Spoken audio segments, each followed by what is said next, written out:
and thanks for watching this Life Solved short. I'm Robin Montague, and in these videos we get to meet the University of Portsmouth researchers sharing their work in the latest series of the Life Solved podcast. This is work that's changing our world for the better in all sorts of ways. This time I'm with Dr. Caroline Cox and Luke Hauser to hear about Ice Ivory, a mammoth crime in more ways than one. Dr. Cox has been influential in the fight against ivory trade, and Luke Hauser is a researcher at the University of Portsmouth, combining paleontology and criminology to be possibly the first and only geo-criminologist. We'll be finding out about how Caroline's work with elephants led to the UK Ivory Act in 2018, and hear Luke's research into woolly mammoths, who despite being dead for thousands of years are being exhumed today for their tusks, with all the moral, legal and environmental repercussions that come with that. So Luke and Caroline, thank you very much for joining me. Tell me about the University of Portsmouth Ivory Project first then, Caroline. Let's go straight back to the beginning, because this has been something that's been ongoing for quite some time now. We started the Ivory Project in 2016 with a colleague of Luke's, actually, from SCCJ, Nick Pament. And it's something that I'd become interested in, how ivory was sold in the UK. I didn't really have any idea before I started doing the research how much ivory was sold in the UK and the strange regulations around the sale of ivory. So that's why we started the Ivory Project, and we did a really big piece of work that resulted in a major report that went to the British government.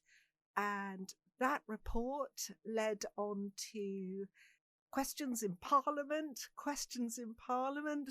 led on to the Ivory Bill, and that eventually became the Ivory Act 2018. And it's something that, obviously, you said there, the Ivory Act 2018, that covers elephants, isn't it? Is it Totally. all? Yeah, completely right. The Ivory Act only currently covers elephants. And the reason Luke and I are doing a project together is because I really like elephants. I really want to do everything I can to protect elephants. But Luke's a paleontologist by trade, as it were. His PhD is in paleontology, and he stopped me one day and said, "Look, do you realize that there's more mammoth ivory being sold than elephant ivory, and do you realize just how much mammoth ivory is out there waiting to be discovered?" And so we started working together. Now, Luke, paleontology, just give us, for anyone who isn't aware of paleontology, obviously it's a science podcast, so you'd hope they'd have some idea. But if they don't, can you just let us know what paleontology is generally? Yeah, absolutely. So paleontology, in its simplest form, is the study of ancient life. And essentially, yes, it's essentially the discipline of studying past life through their remains that exist in the geological record. And correct me if I'm wrong, but I know, obviously, Caroline, you just covered that briefly, but elephants, they aren't past life. They are still in existence and roaming the earth. So what got you interested in the work that Caroline was doing? In my current role with the university, so as well as a visiting researcher, I'm a research admin over in SCCJ, the School of Criminology and Criminal Justice. And one of the things I have to do, one of the many exciting things I have to do, is sort out the newsletter, and that includes publications. One publication came by my desk, which was by our joint colleague, Nick Pament. It was an article about the persecution of birds. I think the paper's called "If It Flies, It Dies." And that got me thinking about geology and paleontology and the protections in place. And my wife happens to be a geologist as well, and I remember going back to her and saying, "Do you think I should speak to this guy? Because, there's a lot of overlap, I think." And she pushed me and said, "Yeah, you should." I was a bit apprehensive to do so, but I spoke to him, and within 20 minutes he came back into my office and was like, "We've got to write something. This is fantastic." And then he put me in contact with Caroline, and the rest, as they say, is history. And that's where we are now. And before we get on to the work that you and Caroline have obviously been doing, I just want to touch on your job title, because geo-criminologist, that's not a phrase that I've come across very often, although it's really interesting. So where did that come from? Where did that title come from? So geocriminology kind of was born out of the reality of what I do. So my background, as Caroline's talked about, we've just talked about, is paleontology. That's what my training's in. However, criminology, we're interested in the who, the why, the when, these sort of questions, and actually applying them to geological problems, which are a resource as any others, whether that be wildlife or economic. This sort of then bore the fact that actually I'm approaching geology from a criminologist standpoint, so geocriminology seemed to be a good fit. It doesn't seem to be something that's been coined by anybody else, as you alluded to in the introduction. So yeah, geocriminology seems to fit, and the way we investigate these problems, be them fossils, whether it's the fossil trade or large-scale mining operations, the ethical implications, the criminality. For example, we all have smartphones in our pockets. The people listening right now will have smartphones in front of them. They might even be listening to this on a smart device that contains gold, for example. Britain imports a third of its gold from Brazil. And Brazil and other places in South America have huge problems with illegal gold mining, which is damaging the rainforest. But the thing with gold is once it's taken from the source, melted down into, say, a gold ingot, and then sold on the wider market, you can no longer chemically trace that gold to where its original source was. So legal gold chemically looks the same as illegal gold. So it would be impossible for you to find. So we're probably realistically all walking around with illegal gold in our pockets. And it's those sort of big geological, criminological implications that geocriminology hopes to solve. And hopefully University of Portsmouth is going to be the centre of that. So that's the mining aspect of it. And we're actually going to be talking about the fossil side of things, specifically ivory and woolly mammoths. So just to start, Caroline, with ivory, why is that such a desired thing? Oh, such a good question. It's a lot of different reasons.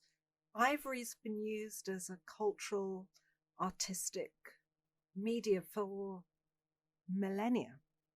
So ivory was used by the Greeks and the Romans. In fact, the Chinese actually hunted their native elephant to extinction for want of its ivory. So this has been around for a long, long time, used for a long, long time. It's became really popular and important as a means to show your wealth and your power. And in fact, in Southeast Asia, it's still given as a gift to a bride and groom at their wedding to wish them luck, wealth, happiness. So it has real cultural links to people. And the reason, obviously, we're talking about woolly mammoth as well is because there's been tighter restrictions on the sale of ivory from elephants. So supply and demand, there's obviously still a demand for ivory. So what are people doing then, Luke, instead in order to fill this gap? Well, the main way that they're basically filling this gap is, as you've identified, mammoth ivory. So you'll have websites that will talk about, of all things, restoring antiques. And they'll talk about, we can't use elephant ivory anymore because of the restrictions. But luckily, there's a helpful alternative, and it's called mammoth ivory.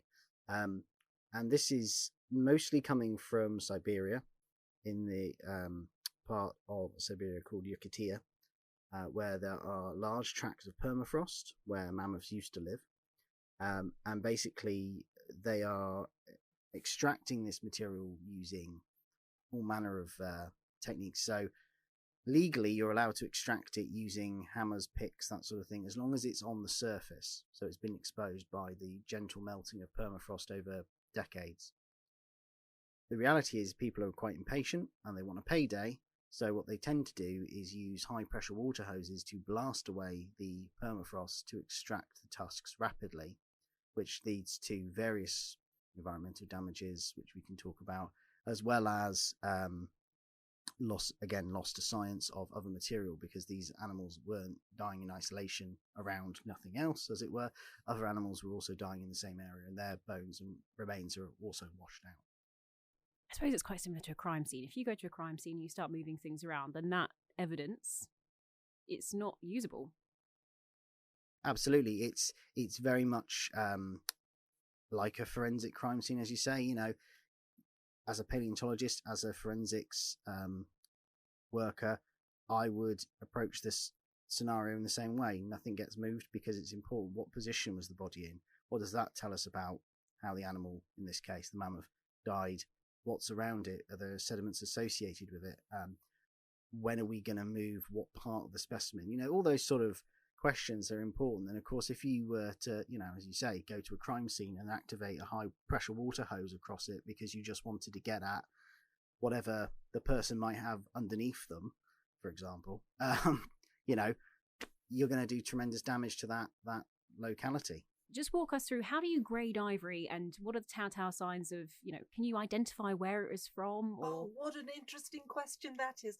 That's one of our next projects, actually, to really tap into Luke's expertise, his science expertise, to use some of the incredible equipment that his paleontological colleagues have and are willing to let us loose, well, not me, obviously, not me, but Luke, loose on, to be able to find out where that particular mammoth came from. And your question about ivory is, modern ivory, we don't grade it.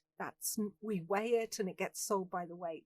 But mammoth ivory is, of course, different. Luke's talked about mammoth ivory that's found in the Russian steppe, on the mammoth steppe, where it's been deep frozen for thousands of years. So it is in perfect condition. And it is in such good condition. It's like the mammoth died last week. It's in prime condition. And we call that grade A mammoth ivory. It's very difficult to tell the difference between that and a piece of elephant ivory. If you'd like to find out more about the University of Portsmouth's Ivory project or the findings of the Ice Ivory investigation, listen to the full episode of Life Solved on our website or check it out on your favourite podcast app now. You can also click the link in the comments box below or head to port.ac.uk/research. See you again next time.